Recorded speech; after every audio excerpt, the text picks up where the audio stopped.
জোয়ানির মূল্যায়ন দিয়েছেন। হযরতে হানজালা রাতের বেলা বাসর হয়েছে, সকালবেলা ফরজ গোসল করতে গিয়েছেন, নদীর কিনারায় গিয়েছেন, তখনও পর্যন্ত গোসল ফরজ আদায় হয় নাই। কে যেন বলে গেল নবী নাই। আর হানজালা বলে নবী নাই তো পাক পাক না পাকের মাসআলা কিসের? যায় না, যেথায় নবী জান দিয়েছেন ওথায় আমি আমার জান কোরবান করে দিই। রওনা হয়ে গেছেন। হযরত হানজালা রাদিয়াল্লাহু তাআলা আনহু যুদ্ধ করতে করতে শহীদ হয়ে গেছেন। জোয়ানির মূল্যায়ন দিয়া লাভ পাইছেন এটা যে আল্লাহ পাক দুনিয়ার মানুষকে দিয়া তার গোসল করার নাই। আল্লাহ পাক দুনিয়ার জমিনে রাখা তার গোসল করার নাই।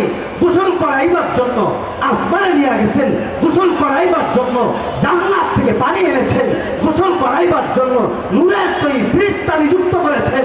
জোয়ানির মূল্যায়নের কারণে যুবক ভাইরা, তোমার কাছে আমি যদি জোয়ানির মূল্যায়ন দেওয়ার জন্য আমাদের তরফ থেকে আমাদের আকাবিরি যারা আছেন, শাইখুল হাদিস ইবনে শাইখুল হাদিস আল্লামা মামুনুল হক যদি তোমার কাছে আযান ঢুকে দেয়, আসো নবীর জন্য তোমাকে রক্ত দিতে হবে, নবীর জন্য তোমাকে জান কোরবান করতে হবে, তোমাকে কাফন করতে হবে, শহীদ হতে হবে, কাদিয়ানীদেরকে বাংলার জমিন থেকে বিতাড়িত করতে হবে।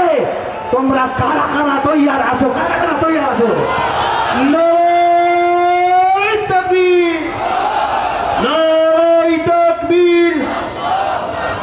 কাদিয়ানীরা কাফের, কাফের কাফের, কাদিয়ানীরা কাফের।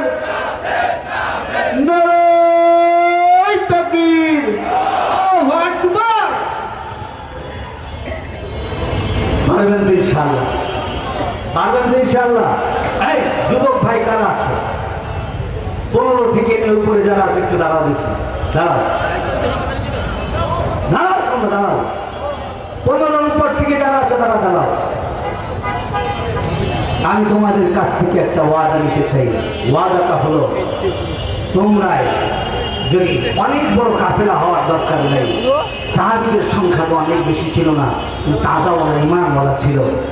যদি তোমাদের কখনো এমন আজান কানে যায় আর সেই আজান দাতা মুয়াজ্জিন যদি শাইখুল হাদিস ইবনে শাইখুল হাদিস হয়, তাহলে কি এই আজানের জবাব দিতে রাস্তায় নামতে পারবে ইনশাআল্লাহ?